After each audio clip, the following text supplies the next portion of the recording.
Sorry, Kalyani வந்து ஒரு மாதிரி பைத்தியம் பிடிச்சி இதுவாயிடுறாங்க. ராஜீவ் இறந்து போயிடுறாரு. ராஜீவை காதலிச்ச உஷா வந்து தற்கொலை பண்ணி இறந்துடுறாங்க. என்னன்னு பார்த்தா அந்த கல்யாணியோட மகள் உஷாவை காதலிச்சார்ல ராஜீவ், அந்த ராஜீவ் தான் வந்து கல்யாணியோட முன்னாள் கணவர். இந்த புக்கு பேரு உறவின் கைதிகள். இந்த புக்கை எழுதுனது யாருன்னு கெஸ் பண்ணுங்க. ஜெயலலிதா. எப்பா அவங்களே தான். ஜெயலலிதா அம்மா இல்லைங்க, ஜெயலலிதா அம்மா தான் கல்யாணி. அதுக்கப்புறம் இத வந்து 1980ல கல்கி வந்து மேகசினா கூட போட்டிருந்தாருன்னு கேள்விப்பட்டேன். ஆமா, அந்த புக்கு முழுசா கீழே கமெண்ட்ல போட்டிருக்கேன் பாருங்க. புக்கு நீங்க எடுத்துக்கலாம், கதையும் போட்டிருக்கேன். இவனுங்க வந்து நம்மள ஆனியன் ரோட் 1 மில்லியன் வியூஸ் போன ஒரே வீடியோ தான் அவங்க பேசி. ஆமா ஆமா, இது வந்து நான் போன வருஷம் போட்டிருந்தேன். என்னன்னா உண்மையிலேயே இந்த மாதிரி புக் எல்லாம் வந்து இவங்க எழுதியிருக்காங்களா என்னன்னு யாருக்கும் தெரியாது. ஆக்சுவலா எழுதியிருக்காங்க. ஜெயலலிதா எழுதின ஒரே புக்கு இதுதான். இந்த புக்குக்கு பேரு உறவின் கைதிகள். நான் வந்து அந்த கதையை வந்து கிரிட்டிசைஸ் பண்ணல, ஆனா கதையை படிச்சா உங்களுக்கு என்னவா தோணுது அப்படின்னு நான் மக்கள் இடத்திலே விட்டுறேன். நான் எதுவும் அதுல ஜட்ஜ் பண்ணல. ஆனா நம்ம கலைஞர் எழுதினதோ பெரியார் எழுதினதையோ வச்சு பல பேர் இங்க விமர்சனம் பண்றானுங்க. இவங்களுக்கு எவ்வளவு ப்ரிவிலேஜ் பத்தியா? இந்த மாதிரி ஒரு புக் எழுதியிருக்காங்க. இவன் இந்த புக்கே வெளியே வராம இந்த ஊடகங்கள் பார்த்துக்குது. இவங்க கைப்பட எழுதின புக் அது புக்கு கூட இல்லை, அது தொடர்கதை. அந்த தொடர்கதையை புக்கா போட்டாங்க. விகடன்ல இதுல வந்து பப்ளிஷ்ல வீக்லி மேகசினா எழுதுறாங்க. அந்த தொடர்கதை முழுசா புக்கா வந்து போட்டிருக்குன்னா உறவின் கைதிகள் இந்த புக்கு பேரு. இந்த மாதிரி வந்து அரிய புத்தகங்கள்லாம் வந்து சிங்கம் ஸ்பேஸ்ல கிடைக்கும், வரவங்க வந்து வாங்கிக்கோங்க. சிங்கம் தான் இந்த புக்கெல்லாம் எனக்கு கொடுத்துட்டு போங்கன்னு சொன்னான்.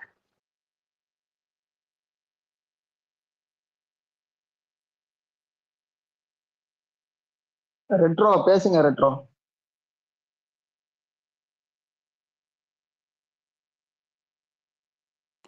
இல்ல இன்னும் வந்து இவனுங்க வந்து ரசிகர் சண்டை தான் போட்டுட்டு இருக்கானுங்க எல்லாருக்கிட்டையும்.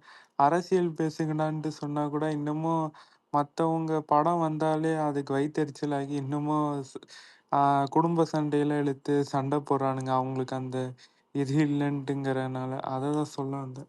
விஜய் அப்படிதான் இருக்கான். நீ என்ன அவன் என்கிட்ட போயிட்ட? அவனே இன்னமும் சிஎம்ன்றதை மறந்துதான் சண்டை போடுறது தெரியுறான். நான் ஒண்ணு சொல்லாமா? பேசுங்க வித்யா. இது எனக்கு ரொம்ப பயங்கர ஃபன்னானது என்னன்னா, அந்த திருச்சியில வந்து லேட்டா போன ஒரு சில அந்த தாவைக்கா அவங்க அந்த கட்சியோட ஆட்களையே வந்து உள்ள விடாம பண்ணப்ப பழக்க தோஷத்துல வந்து திமுக அராஜகம் ஒழுங்குன்னு சொன்னாக்க பாருங்க.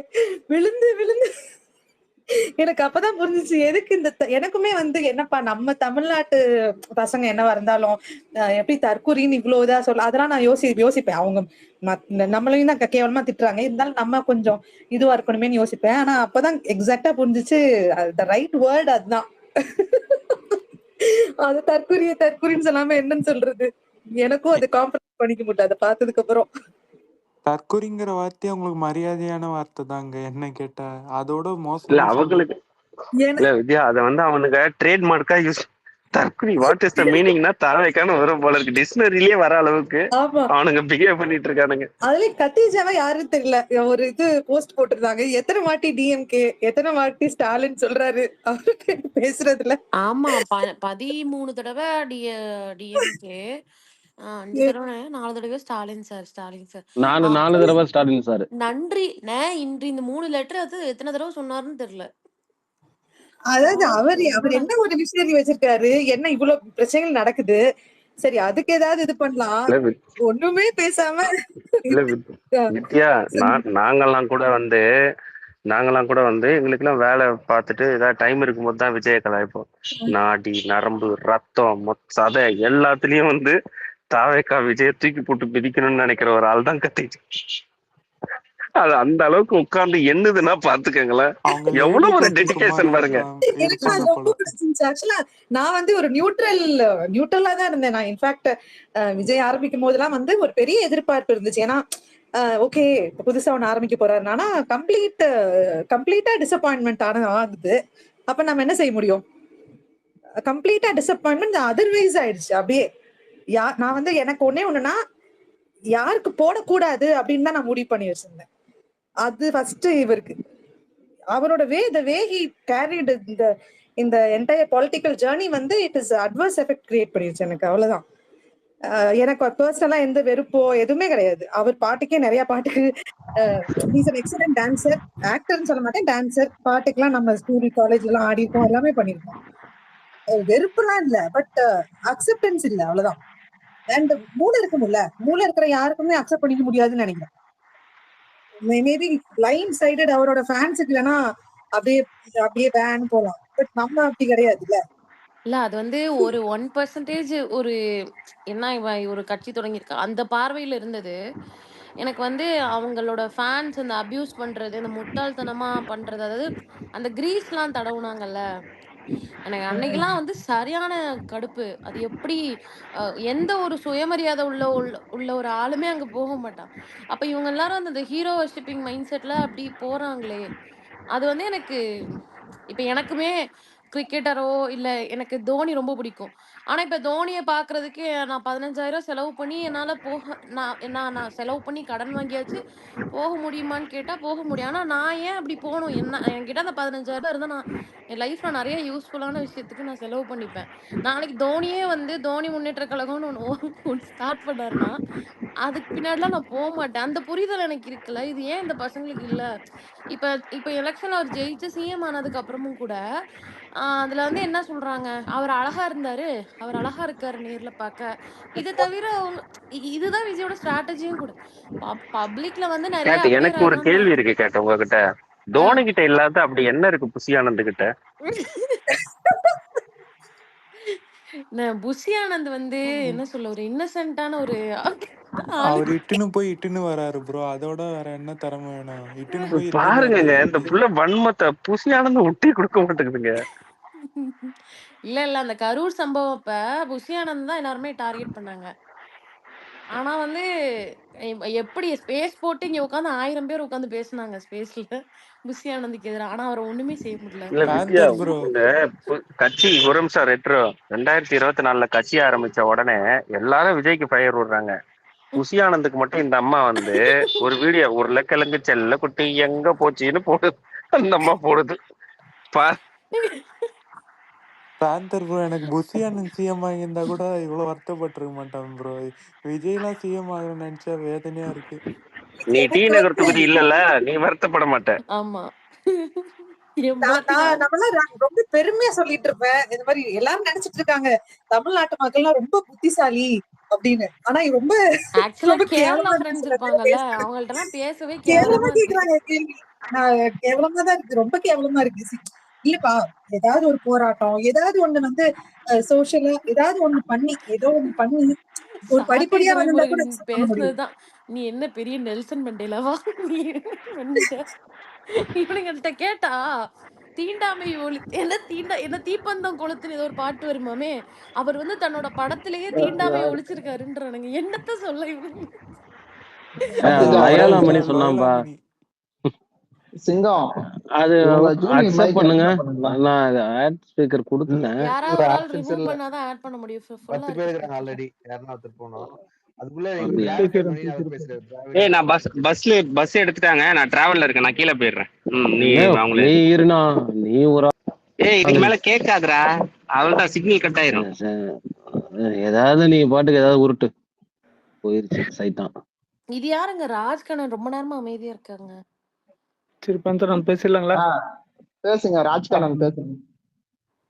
நன்றிங்க. ஏத்துங்க, யார் வேணா உட்காந்துக்கிறேன். தோழர்களுக்கு வணக்கம். பேந்தரனே நீ மேல உங்களால வானே. கேஸ் வாங்க முடியாது பேந்தரனை, மேல வந்துருங்க. தோழர்களுக்கு பாருங்க, வணக்கம். எல்லாரும் தனியா கேக்குதுங்களா? சிக்குவோம். கத்திஜா இல்ல கத்திஜா யாரையா மதி ஏயா மியூட் போடுற? உயிர் எடுக்கிறையா, அணில மேல ஏத்துற, மியூட் போடுற, என்னென்னமோ பண்றையா நீ பாட்டுல கோகோஸ்ல உட்காந்துட்டு. ஹலோ சொல்லுங்கக்கா. கத்திஜா, நீ சூரா கேக்குதுங்களா? படம் பாக்கலையா? நீ இல்ல எங்க பாக்கல. வந்து அதுல ஒரு சீன் தீண்டாமை பார்த்தேன், அதை பார்த்தாலே கொமட்டிட்டு வந்துருச்சு, அதோட பாக்கல. ஏய் அங்க உட்காந்து அவங்களோட இப்ப இருக்கிற ஒரு வேட்பாளர் தான் நினைக்கிறேன். ஜெயிச்சிட்டானான்னு தெரியல. நீ மீனவர்களுக்காக அவர் போராடுவாரு தெரியும்ல? எப்படி? அதுதான் சுறா படம் தூத்துக்குடி பாத்தீங்களா தூத்துக்குடி இல்லையா? இன்னைக்கு பாத்தீங்களா புன்னக்காயல் புன்னக்காயல் வந்து ஐயோ கடவுள்! புன்னக்காயல் அனிதான வந்து எனக்கு தொகுதி சரியான சிரிப்பு. டேய் நாங்க ஜெயிச்ச தொகுதியில நீ என்னத்தடா போய் நன்றி சொல்ற? டிவிஷன் கூட தெரியலையேடா.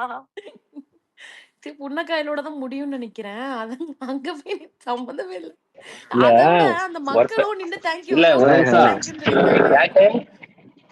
ஒருத்தன் டிராவல்ல இருக்க கீழே போறனா வட சென்னை படத்துல வர மாதிரி கேஸ்காரு அவரை மேல கூப்பிடுங்க. அவர் தான் கேஸ்காரு. ஆமா அண்ணா கூப்பிட்டு அண்ணா பக்கத்துல நீ இல்லாம நாங்க இல்லண்ணா. வாண்ணா மேல. பேசுங்க ஷெல்டர். ஐடியா பார்க் பண்ணிக்கிறேன், நீங்க பேசுங்க. நோ ஷெல்டன் இருண்ணா மேல. மேலதான் இருக்காரு. ஷெல்டன் பீட்டர் பேசுங்க. அது சைட்டான் போவாது. ஹலோ ஹலோ போச்சுன்னா தூக்கி மேல போட்டுருவோம். வணக்கம். நான் வந்து தென்காசி ஆக்சுவலா நான் இருக்கிறது ஆந்திரால. பட் இங்க எனக்கு ஒரே ஒரு கொஸ்டின் இருக்கு. என்னன்னா கீர்த்தனான்னு இப்போ ஒருத்தவங்களை சேர்த்துருக்காங்க. அவங்க வந்து ஆக்சுவலா இங்க ஆந்திரால ஒர்க் பண்ண ஒரு லேடி இதுக்கு முன்னாடி.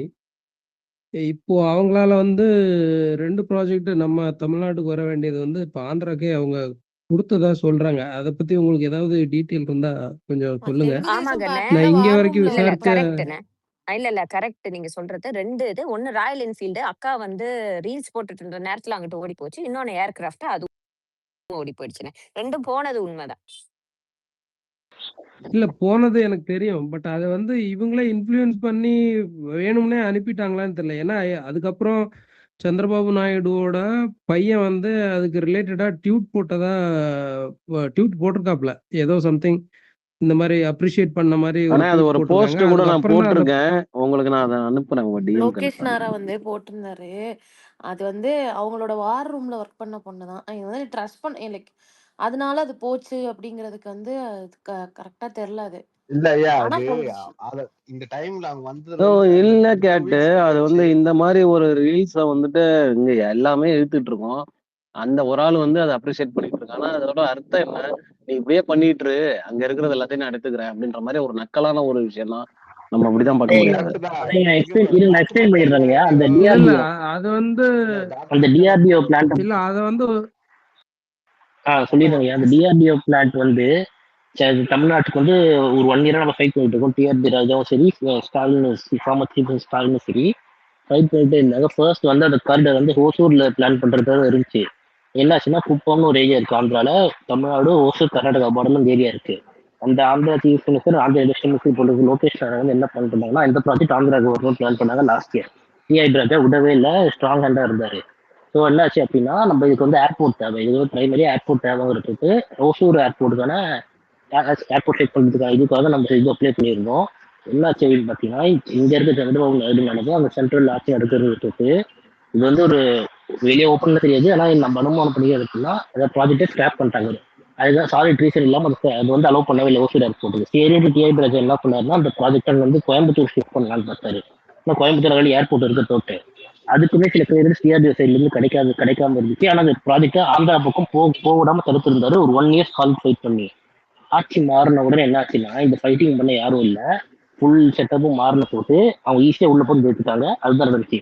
ராயல் என்ஃபீல்ட் ஃபேக்டரி பொறுத்த வரைக்கும் பார்த்தீங்கன்னா டக்குன்னு ஒரு இனிஷியலாக அதை பண்ணிட முடியாது. ராயல் என்ஃபீல்டு வந்து அவங்க கொஞ்சம் வெளியே போய் திறக்கலாம் அப்படின்ற ஐடியா இது முன்னாடி இருந்திருக்காங்க. கர்நாடகாவில் வந்து நீங்க பார்த்தீங்கன்னா டிவிஎஸ் கூட ஒன்று இருக்குன்னு நினைக்கிறேன் கர்நாடகா. ஸோ அந்த மாதிரி இப்போ இதே மாதிரி வெளியே போறதுக்கு அவங்க ஐடியா இருந்திருக்காங்க. ஸோ போயிட்டாங்க, அது சொல்ல முடியாது. பட் இந்த டிஆர்டிஓ போனதுக்கு முதல் காரணம் ஒரு ஸ்ட்ராங்கான ஒரு இண்டஸ்ட்ரியல் மினிஸ்டரோ ஸ்ட்ராங்கான ஒரு சீஃப் மினிஸ்டரோ இல்லாததுதான் முதல் காரணம். இந்த மட்டும் இல்லாம பார்த்தீங்கன்னா இப்போ ஹிண்டாய் தூத்துக்குடி கிட்ட ஹிண்டாயோட ஷிப் பில்டிங் ஃபேக்டரி வருது. அந்த ஒரு ஃபேக்டரி போதும் ஒட்டுமொத்த ஒரு 4 டிஸ்ட்ரிக்ட் சுற்றி டெவலப் ஆகிறதுக்கு அவ்வளோ பெரிய ஒரு இன்வெஸ்ட்மெண்ட் அது. அந்த இன்வெஸ்ட்மெண்ட்டை வந்து நம்ம எலெக்ஷன் அனௌன்ஸ் பண்ணுற டைம் நம்ம ஃபைனலைஸ் பண்ணோம். அந்த எம்ஓஏ அது கன்வெர்ட் ஆகிற ஸ்டேஜில் இருக்கு. ஏன்னா நீங்க பார்த்தீங்கன்னா அந்த கொரியன் இன்வெஸ்ட்மெண்ட்டுக்கு ஒரு அம்பாசிடர் இருப்பாரு. அவர் வந்து ரொம்ப ஆர்வமாக அந்த எலெக்ஷனை பார்த்துட்டே இருந்தாரு. தன்னோட எலெக்ஷனை ட்விட்டர்லேயே ட்வீட் பண்ணிட்டே இருந்தாரு. ஸோ அந்த ஒரு ப்ராஜெக்ட் வந்து வந்தாலே 4 டிஸ்ட்ரிக்ட் டெவலப் ஆகும் பிகாஸ் ஆஃப் த எம்எஸ்எம்இ. அதுக்கு தேவையான உபரி பொருட்களும் உபரி பாகங்கள் செய்யறதுக்கு மட்டுமே கிட்டத்தட்ட ஒரு 100 ஃபேக்டரி கிட்ட தேவை. அந்த ப்ராஜெக்ட் எப்படி ஆஃப்டர் ரிசல்ட்டுக்கு அப்புறம் வந்து அவர் தான் ட்விட்டர் போட்டாரு. அது கன்ஃபார்ம் பண்ணிட்டாரு. போய் அதுக்கு ரிப்ளை பண்ணிருப்பாரு. அதை கன்ஃபார்ம் பண்ணிட்டாரு அவர் அந்த கொரியன் அம்பாசிடர். இல்ல அதுக்கப்புறம் அந்த ஹோல்ட் பண்ணி வச்சுக்கிறாங்க. அது டிஆர்பி என்ன ம் பண்ணாருன்னா ரிசல்ட்டுக்கு அப்புறம் அவர் வந்து ஆக்சுவலா டிஆர்பி டேக் பண்ணி அது எப்படி இந்த மாதிரி ரிசல்ட் வந்திருக்கு. பட் ஆனா அவங்க as a bureaucrat அவங்க வந்து நியூட்ரலா தானே இருக்க முடியும். அப்படின்னு டிஆர்பி என்ன ரெஸ்பாண்ட் பண்ற பேர்ல என்ன சொன்னாருன்னா, நீங்க எதுக்கும் கவலைப்படாதீங்க. இப்ப வர இருக்க கவர்மெண்ட்டும் வந்து நாங்க என்னென்ன சப்சிடில கொடுத்தோமோ, நாங்க என்ன பாலிசி மேக் பண்ணுவோமோ, அதே தான் அவங்களும் கண்டினியூ பண்ணுவாங்க நாங்க ஹோப் பண்றோம். அதனால வந்து ஹோப்ஃபுல்லா வந்து நீங்க எதிர்பார்த்த எல்லா விஷயமும் வந்து வர இருக்கிற கவர்மெண்ட்டும் கொடுக்கும். அதனால வந்து நீங்க இந்த இந்த சிச்சுவேஷனே நீங்க பண்ண தேவையில்லன்னு சொல்லிட்டு அது சூப்பரா ஹேண்டில் பண்ணிருக்காரு இது வரையும். அது வந்து பெரிய அது 40,000 crores ஃபர்ஸ்ட் பேஸுக்கு மட்டும். அது $1 billion ஆமா கிட்ட ஆமா அவங்க இன்வெஸ்ட் பண்ணிக்கிறாங்க. கொரியன் ஹுண்டாய் வந்து அது ஷிப்பிங் பில்டிங் வந்து இந்தியாலேயே குஜராத்துக்கு அடுத்தது நம்ம ஊர்ல தூத்துக்குடியில மட்டும் தான் ஆமா பயங்கரமா இன்வெஸ்ட்மெண்ட் பண்றாங்க. குஜராத்தோட அது பெருசு மிஸ் ஆயிடவே ஆக்சுவலா. கூடாது. ஆமா ஆமா அதான் அதான் இப்போதைக்கு அது கம்மி. ஆனா phase 1 முடியும் போது எல்லாத்தோட இந்தியாலே நம்பர் 1 ஹுண்டாய் ஷிப் பில்டிங் மாதிரி இருக்கும். நான் அததான் சொன்னேன். நம்ம ஃபர்ஸ்ட் இந்த ராயல் என்ஃபீல்டு இது அதுவுமே பெரிய விஷயம் தான். ஆனா இந்த கொரியன் ப்ராஜெக்ட் வந்து இவனுங்க வந்து யோசிக்கிறாங்களே அது ஒரு பெரிய எப்படின்னா இவங்க எல்லாம் வந்து ஒரு ஒரு ஒரு லைன் ஆஃப் த்ரெட் ஃபாலோ பண்ணிட்டாங்கன்னா அதே மாதிரி இண்டஸ்ட்ரீஸ் அதே மாதிரி அந்த செக்டார்ல இருக்கிற எல்லா ஃபாலோ பண்ண அந்த கம்பெனிஸுமே டக்கு டக்கு டக்குன்னு வர ஆரம்பிச்சிருவாங்க. அது கொரியன் ஆரம்பிச்சா சவுத் ஈஸ்ட் ஏஷியால இருந்து ஆரம்பிச்சு ஜப்பான்ல இருந்து எல்லாருமே ஒரே மாதிரி அந்த கண்டினியூஸா ஒரே லைன் ஆஃப் ஃபாலோ பண்ணி வந்துருவாங்க. அதே மாதிரி the same goes to the negative aspect also. ஒரு விஷயம் வந்து ஹெசிடேஷன் ஆவோ இல்ல நெகட்டிவ் ஆவோ இல்லைன்னா வந்து ஓரளவுக்கு ஹோல்ட் பண்ற மாதிரியோ ஒரு ஃபேஸ் இருந்ததுன்னா அது same applies to all the companies. அதுதான் எங்க பிரச்சனை. அதனாலதான் யோசிச்சிருந்தேன். அதனால டிஆர்பி சூப்பரா அது சம விஷயங்க. அதெல்லாம் தோத்துட்டு பிறக்கும் சரி அதை வந்து ரெஸ்பான்சிபிளா வந்து அந்த அம்பாசடருக்கு ரிப்ளை பண்ணது அது வந்து திருப்பி அவங்க டாக்ஸ்ல ஹோல்ட் பண்ணது வந்து சூப்பரான விஷயம். ஆனா திருப்பி எக்ஸ்பிளிசிட்டா அவர் வந்து கன்ஃபார்ம் பண்ணல இது வரையும். ஆனா அவ்வளவு பெரிய ப்ராஜெக்ட் வந்து எம்ஓஐ சைன் பண்ணிட்டு ஃபர்ஸ்ட் பேஸ் எம்ஓஐ சைன் பண்ணிட்டு அவங்க போக மாட்டாங்க ஆக்சுவலா. அதனால ஹோப்ஃபுல்லி அந்த அந்த ஹுண்டாய் ஷிப் பில்டிங் யார்டு வந்து இருக்கும். ஆன் டாப் ஆஃப் இட் அவர் சொன்னார் பார்த்தீங்களா அந்த டிஃபென்ஸ் ப்ராஜெக்ட் வந்து ஒசூர்ல இருந்து போறது எக்ஸாக்டா அவருக்கு சொன்னது கரெக்டான விஷயம். அந்த ராயல் என்ஃபீல்டு வந்து ஆல்ரெடி பார்த்துருந்தாங்க சொன்னீங்களா, அதுக்கு டேட்டா இல்லை ப்ரோ. ஏன்னா வந்து இதுவரையும் எந்த பிளான்ட்டையுமே தமிழ்நாட்டு விட்டு போனதே கிடையாது. இந்த மாதிரி போனா வந்து நம்ம குளோபலைசேஷன் யூஸ்ஃபுல்லா இருக்கும்னு சொல்லிட்டு எல்லா கம்பெனியும் பண்ண டிஸ்கஷன் தான் காமனா பண்ணாங்க ராயல் என்ஃபீல்டு அந்த டைம்ல. அதனால வந்து அவங்க ஆல்ரெடி போறதுக்கு ரெடியா இருந்தாங்க. அதனால போயிட்டாங்க. நம்ம அப்படி எடுத்துக்கூடாது. இப்ப எல்லா கம்பெனிஸும் வந்து இதுவரையும் பண்ண பிளான்ட் எல்லாமே ரீட்டைல் ஷிப் அந்த விஷயத்தை தாண்டி மேனுஃபேக்சரிங் பிளான்ட் ஒன்னு ராயல் என்ஃபீல்டு வந்து வெளியே போனதே கிடையாது தமிழ்நாட்டுல இருந்து அவங்க கம்பெனி ஆரம்பிச்சதுல இருந்து. அப்படின்னும் போது யூஸ்வலா குளோபலைசேஷன் போகும்போது அவங்க வந்து ஃபாரின்ல கூட ஒரு மேனுஃபேக்சரிங் பண்ணி இம்ப்ளை பண்ணலாமா. ஏன்னா வியட்நாம்லாம் கூட யோசிச்சிருந்தாங்க ஸ்டார்டிங்ல. வியட்நாம்லாம் வந்து லேபர் வந்து நம்மளோட கொஞ்சம் அதிகமா இருந்தாலும் ஆனா வியட்நாம் என்ன சொல்லுவாங்கன்னா தே ஹேட் ஃபாஸ்டர் ஹேண்ட்ஸ் தேன் அஸ்ன்ற மாதிரி சொல்லுவாங்க. ஏன்னா மேனுவலா அவங்க ஒர்க் பண்றது அவங்களோட ஹேண்ட்ஸ் வந்து ரொம்ப ஃபாஸ்டா ஒர்க் அவுட் ஆகுமா. அதனால மேனுஃபேக்சரிங் பிளான்ட்டுக்கும் எல்லாத்துக்கும் சரி எல்லாத்துக்கும் ஹார்ட் ஒர்க்கிங் இதுக்கு வியட்நாம கூட போலான்ற மாதிரி யோசிச்சிருந்தாங்க. அதெல்லாம் வந்து அதான் டாக்ஸ் தான். அதனால வந்து இவங்க ஆல்ரெடி போறதுதான் நாங்க ஆந்திராக்கு அதனால போயிட்டாங்கன்னு சொல்லிட்டு அந்த ரிலேஷன் பண்ண முடியாது. Point of matter of fact என்னன்னா ஆட்சி போன உடனே இந்த குறிப்பிட்ட டைம்ல இந்த ரெண்டு மூணு கம்பெனிஸ் போச்சான்னா ஆமா எஸ் அதுக்கு காரணம் இவங்களாம் அமுச்சு விட்டாங்களான்னா அதுக்கு அபிஷியலா நமக்கு இல்லாத வரை நம்ம அவனுங்க மாதிரி கதை விட தேவையில்ல. ஆனா இந்த பீரியட் ஆஃப் டைம்ல 3 கம்பெனி போயிடுச்சுன்னா கண்டிப்பா போயிடுச்சுதான். அவ்வளவுதான். அதுதான் எங்க விஷயம். நீங்க சொல்ற விஷயம் கரெக்ட் தான். ஆனா அதுல வந்து இன்னொரு விஷயம், அதாவது நான் இப்போ ஆந்திரா சைட்ல இங்கே இருக்கிறதுனால இங்க உள்ள தரப்புல இருந்து ஒரு சில விஷயங்களை நான் கேதர் பண்ண வரைக்கும் அவங்க ஆல்ரெடி இங்க ஒர்க் பண்ணதுனால இவங்களுக்கு ஃபேவரா ஒரு சில விஷயங்களை பண்ணியிருப்பாங்களோ அப்படின்ற ஒரு சந்தேகம் இருக்கு. இல்ல அதுவும் இல்லாம இன்னொன்னு என்னன்னா, ராயல் கரெக்ட் ப்ரோ. என்ஃபீல்டை பொறுத்த வரைக்கும் ஆல்ரெடி அவங்களுக்கு இண்டஸ்ட்ரி நம்ம ஊர்ல இருக்குது. ஒன்லி அவங்களுக்கு தேவை இன்னும் கொஞ்சம் டெவலப் பண்ணணும். அது மட்டும்தான். அதுவுமே சின்ன லெவல் அரௌண்ட் 2000 crore ப்ராஜெக்ட் தான் நினைக்கிறேன் அவங்களோடது. ஆனா அது அந்த லெவலுக்கு சின்ன ஒரு ப்ராஜெக்ட் கூட எப்படி மிஸ் பண்ணாங்க அப்படின்றது தெரியல. இல்லைன்னா ஒருவேளை இவங்க, அதாவது அவங்க ரெக்யர்மெண்ட் இருக்கும்ல, இப்போ கம்பெனி சைட்ல இருந்து ஒரு சில ரெக்யர்மெண்ட் இருக்கு, எங்களுக்கு இவ்வளோ வாட்டர் வேணும், இவ்வளோ சம்திங் இந்த ஃபெசிலிட்டி எல்லாம் பண்ணி கொடுங்க அப்படின்னு சொன்னப்ப இவங்க ஒருவேளை அதை பண்ணி கொடுக்கறதுக்கு ரெடியா இல்லாமலோ இல்ல அந்த அளவுக்கு இவங்களுக்கு இப்போ புதுசா வந்ததுனால அந்த அளவுக்கு நாலேஜ் இல்லாம அதை விட்டுட்டாங்களா அப்படின்றதும் தெரியல. இல்ல பட் ப்ரோ இந்த பெரிய அவங்க ப்ராஜெக்ட்டுக்குமே இல்ல கரெக்ட். நீங்க சப்சைடி இதெல்லாம் தாண்டி அவங்க எப்பயுமே பிசினஸ் மென்ஸ் பெரிய பெரிய பிளான்ஸ் எல்லாம் இம்ப்ளிமெண்ட் பண்றவங்க ரெண்டு விஷயத்த யோசிப்பாங்க. ஈஸ் ஆஃப் பிசினஸும் ஸ்டேபிளான ஒரு பாலிசி இருக்குன்னு தான் யோசிப்பாங்க. அந்த ரெண்டு விஷயம் மட்டும் இருந்தா அவங்க ஐ மீன் ப்ரொவைடர் ஹியூமன் ரிசோர்ஸ் வந்து அதிகமா இருக்கிற இடங்கள்ல ஆப்வியஸா சவுத் ஆஃப் இந்தியா வந்து எல்லாத்துலயும் ஹியூமன் ரிசோர்ஸ் அதிகமா இருக்குன்னு சொல்லிட்டு வராங்க. சரிங்களா, சவுத் ஈஸ்ட் ஏசியால இருக்கிற எல்லா கண்ட்ரிஸும் சரி பிளஸ் வெஸ்டர்ன் கண்ட்ரிஸும் வராங்க. இப்ப அப்படி வரும்போது நாம ஆப்வியஸா வளைச்சு போட்டதெல்லாம் ஃபர்ஸ்ட் ஸ்ரீபெரும்புதூர்லாம் அப்பவே வளைச்சு போட்டது காரணம் நம்ம கிட்ட ஹியூமன் ரிசோர்ஸ் இருக்கு, அப்புறம் ஈஸ் ஆஃப் பிசினஸ் அந்த டைம்ல பண்ணி வச்சது, பிளஸ் வந்து இந்த ஸ்டேபிளான கவர்மெண்ட் பாலிசிஸ் இருந்தது. இப்போ அவங்க போறதுக்கு காரணம் ஈஸ் ஆஃப் பிசினஸ் சொல்லிட்டு ஆல்ரெடி நம்ம எம்ஓஐ சைன் போட்டு வச்சிருந்தாலும் இந்த ஸ்டேபிள் பாலிசி ஒன்று, ஸ்டேபிள் கவர்னன்ஸும் ஸ்டேபிளான ஒரு பாலிசி இல்லைன்னு வச்சுக்கேன், அதுதான் அவங்க டவுட் கிரியேட் பண்ணி அது எதுக்கு நம்ம சொல்லி ஃபார் எக்ஸாம்பிள் ராணிப்பேட்டையில் இம்ப்ளிமெண்ட் பண்ணுது, ஒரு 40 கிலோமீட்டர்ஸ் வெளியே போயிட்டா அவங்க ஆந்திராவோட பாலிசியில வந்துருவாங்க. ஆந்திராவோட கவர்மெண்டல் பாலிசிஸ்ல ஆந்திராவோட இந்த எப்படி சொல்றது இண்டஸ்ட்ரியல் பாலிசிஸ்ல அவங்க இன்வால்வ் ஆயிடுவாங்க. அவங்கள பொறுத்தவரையும் எங்க இருந்தா என்ன, நமக்கு தேவையான ஒரு ஸ்டேபிளான பாலிசி ஃபாஸ்ட் ட்ராக்ல மூவ் பண்ற ஒரு சிஸ்டமா இருந்தா நம்ம போயிடலான்ற மாதிரி தான். சரிங்களா? அந்த ஒரு காரணத்துக்காக தான் போவாங்க. அவங்க வந்து நம்ம தமிழ்நாடு பற்றோட இருக்கணும் அப்படிலாம் பிசினஸ் பண்ண யோசிக்க மாட்டாங்க.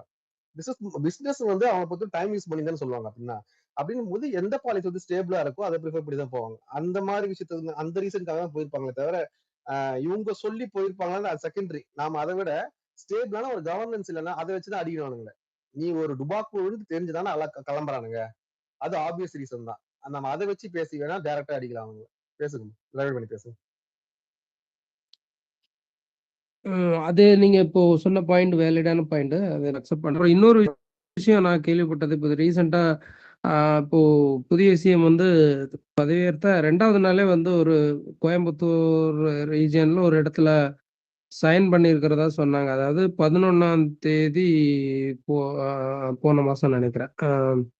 அந்த டைம்ல வந்து அதாவது குடிநீர் சம்திங் ஏதோ ரிலேட்டடா உள்ள ஒரு விஷயத்த வந்து பிரைவேட்டுக்கு கையெழுத்து போட்டு கொடுத்ததா வந்து ஒரு வீடியோ ரீசெண்டா பார்த்தேன். அது மேபி உங்களுக்கு ஏற்கனவே தெரிஞ்சிருக்கும்னா அதோட டீட்டெயில்ஸ் என்னன்னு சொல்லுங்க. பட் ஏன்னா அதுக்கு அடுத்த நாள்ல இருந்து அங்க தண்ணி வரலன்னு சொல்லி மக்கள் எல்லாம் போனதுக்கு அப்புறம் அங்க இருக்கிற ஒருத்தர் வந்து அந்த கையெழுத்தான ஒரு பேப்பரை எடுத்து வந்து காட்டுறாரு அந்த வீடியோல. பட் அதுல கிளியரா இல்ல, ஃபேஸ்புக்ல பார்த்தேன் நான். அப்புறம் இன்னொன்று வந்து ரீசெண்டா நேத்தைக்கோ முந்தா நாளா இல்லை இன்னைக்கு நடந்த ரீசனான்னு தெரியல, நாகர்கோவில் பக்கத்துல உள்ள ஒரு ஸ்கூல்ல 75 வருஷமா நடந்த ஸ்கூலை இன்னைக்கு க்ளோஸ் பண்ணிட்டாங்க. திடீர்னு ஓவர் நைட்ல எல்லாருக்குமே ஸ்டூடெண்ட்ஸுக்கெல்லாம் மெசேஜ் அனுப்பி நீங்க உடனே வந்து நாளையிலேருந்து சர்டிஃபிகேட்டை வாங்கிட்டு போங்கன்னு சொல்லியிருக்கிறாங்க. இது டீட்டெயில் ஏதாவது தெரிஞ்சாலும் கொஞ்சம் சொல்லுங்க. அதே மாதிரி ஒரு பாயிண்ட் நான் கேட்டுக்கிறேன். இது திருநெல்வேலியில வந்து 74 ஒயின் ஷாப் மூணுதுல வந்து பாத்தீங்கன்னா 74 54 அதுல வந்து 3 மட்டும் தான் க்ளோஸ்ல இருக்கு, மீதி எல்லாம் ஓப்பன் ஆயிடுச்சு அப்படின்ற மாதிரி சொல்றாங்களே, அதுவும் உண்மையா? தமிழ்நாடு ஃபுல்லா எங்க மூடினாங்கன்னு ப்ரூஃப் போட சொல்லுங்க. நான் டிஎம்கே உள்ள மூடினதோட லிஸ்ட் இருக்கு வெப்சைட்ல. அதத்தான் வந்து ராஜா அண்ணா குஜிலி மஸ்து பண்ணாங்க. ஆமா. தயவு செஞ்சு லிஸ்ட் எடுத்து போடுப்பா தம்பி. அப்படி விஜய் ப்ரோ ப்ளீஸ் லிஸ்ட் எடுத்து போடுங்க. ஆக்சுவலா சொல்லாதீங்க. இப்பதான் ஒரு இன்ஃபர்மேஷன் வருது, இந்த மாதிரி பார்ஸ் இதெல்லாம் வந்து பிரைவேடைஸ் பண்றாங்க அப்படின்னு சொல்லிட்டு. இல்ல இன்னொன்னு இந்த அண்ணன் வந்து ஒரு கேட்டாங்க, அதாவது ஆமா ஒரு ஸ்கூல்ல வந்து கன்னியாகுமரியை சேர்ந்த ஸ்கூல்னு நினைக்கிறேன், கவர்மெண்ட் ஸ்கூல்ல. பந்தல்மூடுன்னு ஒரு ஊரு, அங்க வந்து அந்த ஸ்கூலோட பேரு ஒரு நிமிஷம் வருங்க. அந்த ஸ்கூல்ல வந்து மூடுறாங்க. அதாவது இன்னைக்கு பிள்ளைங்க போயிருக்காங்க, இத்தனை வருஷம் நாங்க படிச்ச ஸ்கூல்ல எந்த ஒரு முன்னறிவிப்பு கூட இல்ல, நாளையில இருந்து ஸ்கூல் மூடப்படுது அப்படின்னு சொல்லி அனுப்பிச்சிட்டாங்க அப்படின்னு. ஆமா. அதாவது எய்டட் ஸ்கூல், அது கவர்மெண்ட் ஸ்கூல் இல்ல, எய்டட் ஸ்கூலு. திடீர்னு அதாவது அந்த அந்த வருஷம் இருக்கும்ல, இப்பதானே அந்த கல்வியாண்டு தொடங்குது, ஆமா அது எப்படி க்ளோஸ் பண்ண முடியும்? திடீர்னு ஃபோன் பண்ணி வந்து டிசியை வாங்கிட்டு போங்க. அப்பனா அங்க படிச்சிட்டு இருக்க பிள்ளைங்களோட நிலைமை என்ன ஆகும் அப்படின்றதெல்லாம் இல்ல அப்படியெல்லாம் க்ளோஸ் பண்ண முடியாதுங்க. ஒரு பள்ளியை க்ளோஸ் பண்ணணும்னா அதுக்கு நிறைய ப்ரொசீஜர் இருக்கு. அது போன கல்வியாண்டுலயே அவங்க வந்து ஒரு சுற்றறிக்கை கொடுக்கணும், இந்த மாதிரி வந்து இதை க்ளோஸ் பண்ண போறோம், இங்க படிக்கிற இத்தனை ஸ்டூடெண்ட் இருக்காங்க, இவங்களுக்கு நீங்க அடுத்த கல்வியை வந்து நீங்க ப்ரொவைட் பண்ணணும், அதாவது வேற ஸ்கூல்ல நீங்க சேர்க்கறத பத்தி நீங்க தீர்மானிக்கணும்னு சொல்லிட்டு ஒரு சுற்றறிக்கை வரும். அப்படி பண்ண பிறகுதான் பண்ண முடியும். ஆனா நம்ம அரசாங்கம் ஐயா தான் நம்ம எந்த See, ஆட்சியில அந்த இருக்கோம்னு ஸ்கூல்ல மறந்துட்டு இருந்தே பேசுறீங்க வந்துட்டு ஐயா. இல்ல இல்ல அந்த அதுதான் ஸ்கூல்ல இருந்துட்டே வந்து எய்டட் தானே, பக்கத்துல ஏதாவது ஸ்கூல்ல அவங்களே வந்துட்டு ஜாயின் பண்ண வைக்கணும். இல்ல இல்ல அப்படின்னா அதுதாங்க அது இந்த வந்துட்டு கவர்மெண்ட்ல தான் அப்படி எதுவுமே கிடையாது. இல்லீகல்